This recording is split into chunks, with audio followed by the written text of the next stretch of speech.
And even though for people who have severe anxiety or have severe depression, psychotropic medications can be appropriate. They're particularly hard on seniors. There was a study that was done out of the VA hospitals here in the United States. It showed that as many as 25% of their seniors with dementia who were on the antipsychotics were actually killed by them. It's gotten to be so bad that the Centers for Medicare and Medicaid Services prohibit their use under most circumstances in long-term care situations. So the psychotropics are bad news, but the science shows that we can reduce or eliminate the need for them if that senior forms that robust emotional attachment. The problem is, for people like my mother, they just don't care for human baby dolls or stuffed animals. Really understanding where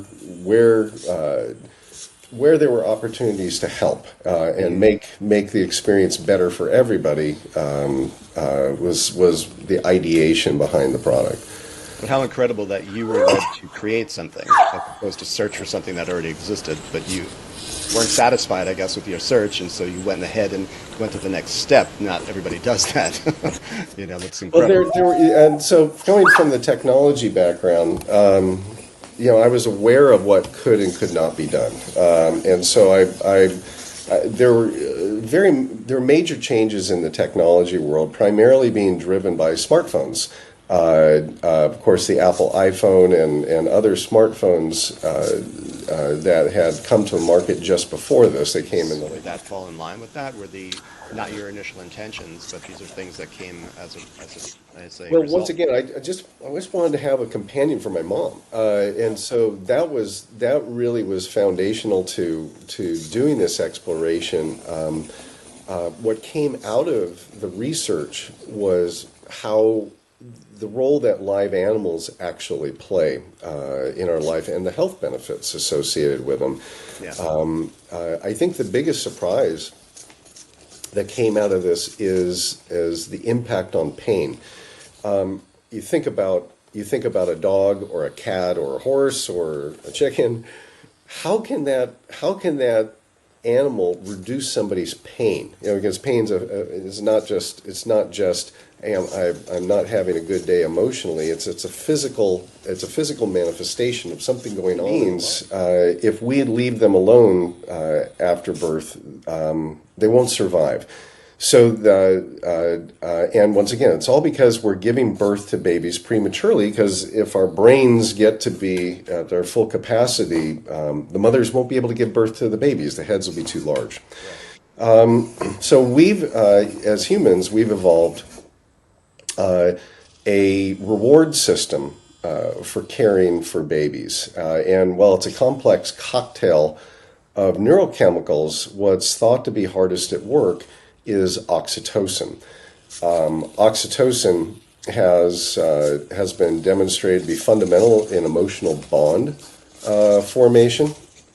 It also reduces stress, reduces anxiety, reduces pain. It interacts directly with our own internal opioid system.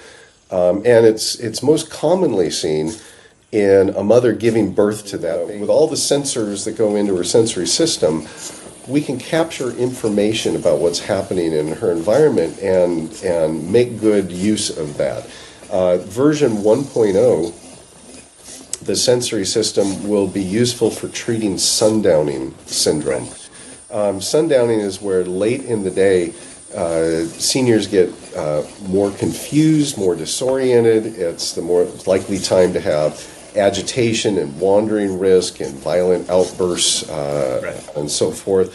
And despite it being very common, it's very poorly understood, which means that treatment by doctors and other providers is given on a trial and error basis. We'll be the first product of any kind that provides objective feedback Two, there was actually some level of cognitive dissonance, we believe, that was happening where you would see something that looks like a realistic animal, but it didn't behave realistically. And so our third round of customer studies, leaped forward a couple more generations of prototypes, was this, Jenny.